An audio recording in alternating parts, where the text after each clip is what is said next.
Selamat sore. Video ini gue posting malam sebelum ke DPI. Baru gue posting, sebelumnya sudah ada 2 video, kalian sudah lihat. Dan ini just live. Besok besok gue mau posting apa masih kurang tahu. Tapi besok ada Arsenal, oke? Kali ini gue mau bahas tentang ada sedikit tentang investasi dan kebijakan untuk kelola dana. Oke, ada satu pertanyaan yang sangat bagus di Twitter, gue lupa siapa. Dia bilang, Coach,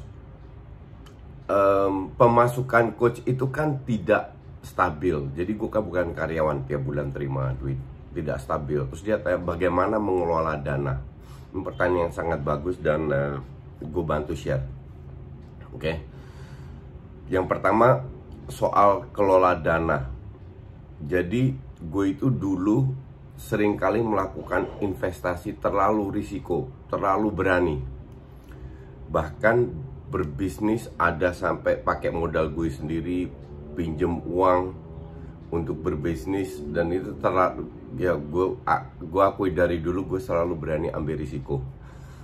Dan yang jadi masalah adalah pada saat jeblok ya lu harus tanggung. Ya nggak ada masalah juga, semua gue tanggung. Cuman kalau gue kasih saran, jangan membuat kesalahan yang gue lakukan, yaitu lu harus punya cadangan kalau lu mau berbisnis. Itu penting sekali. Cadangan minimal setahun lu nggak ada income lah. Oke. Kedua, bisnis itu nggak cuma hitung-hitungan, tapi lu harus punya sense. Dan itu mata gue dibuka oleh Edi Brokoli bahwa gue harus lebih menggunakan intuisi gue, bukan hanya dengan angka, bukan dengan apa yang gue lihat dan yang gue dengar, tapi intuisi. Itu Edi Brokoli sudah kita bahas banyak, dan dia sudah membantu gue dengan membuka itu, dan itu sangat membantu sampai detik ini gue bisa bangkit lagi. Oke. Jadi saran gue pertama yang penting, kalau mau berbisnis harus ada cadangan. Jangan kayak gue dulu semua hajar. Terus soal dana gue yang tidak jelas. Nah, gue bisa kasih contoh dari bulan Desember tahun lalu sampai bulan bulan April kalau nggak salah. Itu gue banyak income lah. Dari TV, dari Mills, dari DPI, dari podcast, dari YouTube, dari endorse. Kumpulin semua. Pada saat liga diberhentikan, TV sudah berhenti. Income dari YouTube ngedrop 30-40%. Endorse bulan Mei nggak ada, 0. April masih ada 3-4. Bulan Juni pertengahan terakhir masih ada 2. Jadi Mei itu benar-benar 0. Jadi turun lagi, itu benar-benar menurun. Tapi di sisi lain kan pengeluaran kita di rumah terus waktu itu kan pengeluaran jauh lebih sedikit. Jadi sisanya itu lumayan cukup banyak lah. Oke.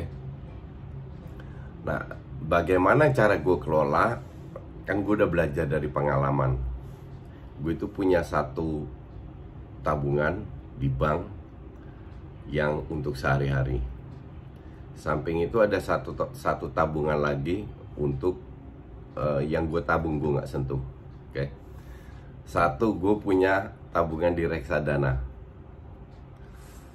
Reksadana ada di apps online yang terpercaya. Nanti kita bahas itu lebih dalam. Satu lagi gue punya punya akun untuk main saham. Jadi kalau gue dana yang gue masuk dapat dari endorse akhir bulan, dari YouTube atau dari DPI dan lain-lain, dikumpulin kan lumayan tuh. Gue bagi-bagi, ada sedikit ke tabungan, ada sedikit ke reksadana, ada sedikit ke saham. Tapi gue lihat yang mana yang kira-kira, kalau saham ini kan akhirnya lagi jeblok, jadi kemungkinan besar dia akan naik. Mungkin gue taruh porsinya lebih banyak di saham. Tapi ada juga Kalau kayak bulan Juli ini kan, ya bulan Juli itu kan banyak banget bola. Jadi gue praktis vakum di saham, gue taruh di tabungan. Nah, kayak gitu lu bisa menilai, karena ongkos tiap bulan itu kan udah ya kira-kira tau lah. Gue nggak minum alkohol, gue nggak melakukan hal yang aneh-aneh lah, cuman ngerokok aja lumayan banyak. Terus dugem juga enggak, lagi pula tutup semua. Going out juga enggak terlalu sering karena gue agak masih ngeri ketularan. Jadi kalau penting-penting aja meeting apa enggak, jadi duit itu cukup tersimpan. Nah dari situlah gue mulai belajar, dan entah gue jelaskan kenapa gue mau bermain saham. Oke, itu kira-kira cara gue kelola saham gue seperti apa. Duit gue, income gue yang tidak konsisten ini seperti apa. Nanti kan kalau ada liga lagi, contoh Oktober Liga 1, gue siaran lagi di UCTV. Terus kalau ada, ini sudah ada lagi nego buat September, sudah ada endorse mulai liga kan mulai September, kemungkinan besar endorse akan masuk lagi. Nah di situ gue udah pilah-pilahkan untuk mana. Nah, terus masalah kenapa di reksadana itu gue main IDX 30, itu 30 perusahaan di IHSG, di Bursa Saham Indonesia yang cukup aktif dan cukup besar. Ternyata lumayan. Jadi kalau lu mau main investasi, entah itu reksadana, entah itu kripto, entah itu saham, parameter gue itu cuma satu. Ini pribadi ya, sangat subjektif. Parameter gue itu deposito. Kalau lu taruh duit lu di deposito, dana lu cuma dapat 6% setahun, 6-7% setahun lah, tergantung lu mau taruh berapa. Oke? Setahun ya, 1 tahun. Nah sekarang gue baru main IDX 30 itu, dalam sebulan itu gue dapat sekitar 4-5%. Nah 2 bulan yang lalu datanya itu bisa dapat 13%, 2 bulan terakhir. Lu main nggak? Enggak, lu cuma taruh doang, taruh duit lu dan lu diupdate. Ini gue nggak dibayar, tapi gue akan sedikit promo. Gue mainnya reksadana itu dia tanam duit. Kebetulan ada sahabat gue, salah satu sosok yang gue udah kenal, dia punya saham di situ, dan gue percaya dia, jadi aman. So far emang prediksi dia itu bener, main IDX 30. Tapi ini sekali lagi, ini bukan saran ya, ini hanya gue cerita tentang diri gue sendiri. Kalau gue sih puas dengan 4-5% sebulan. Jadi duit reksadana itu pelan-pelan gue taruh, ya pelan-pelan gue tambahin. Nggak usah banyak, lu bisa main di situ mulai dari berapa ratus ribu kok.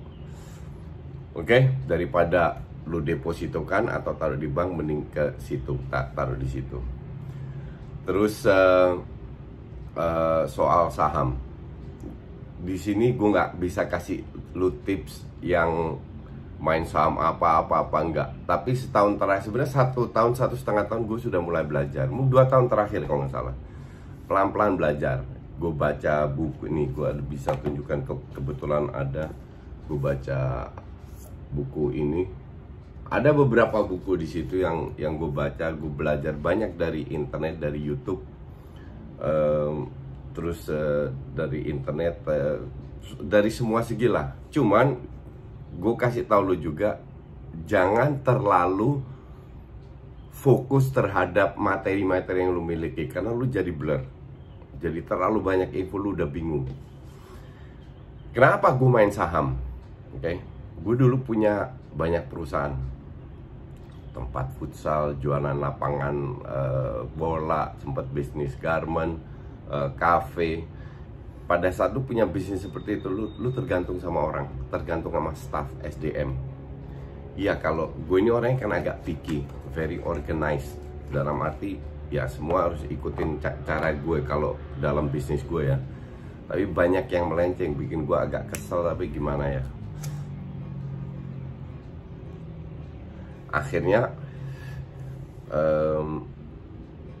gue mengambil keputusan, gue pikir kalau gue 15 tahun lagi pensiun, 10 tahun, 20 tahun lagi, gue mau ngapain?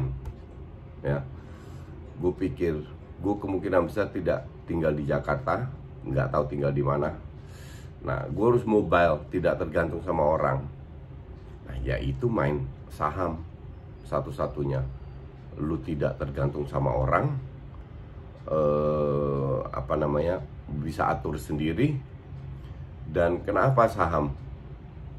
Karena kalau lu judi bola contoh, lu pasang 100 rupiah, lu hilang 100 rupiah atau dapat 100 rupiah, 100%. Kalau lu beli saham satu lot, saham itu kan per lot ya, satu lot itu 100. Jadi kalau harga sahamnya 3.000, lu belinya satu lot 300.000. Oke.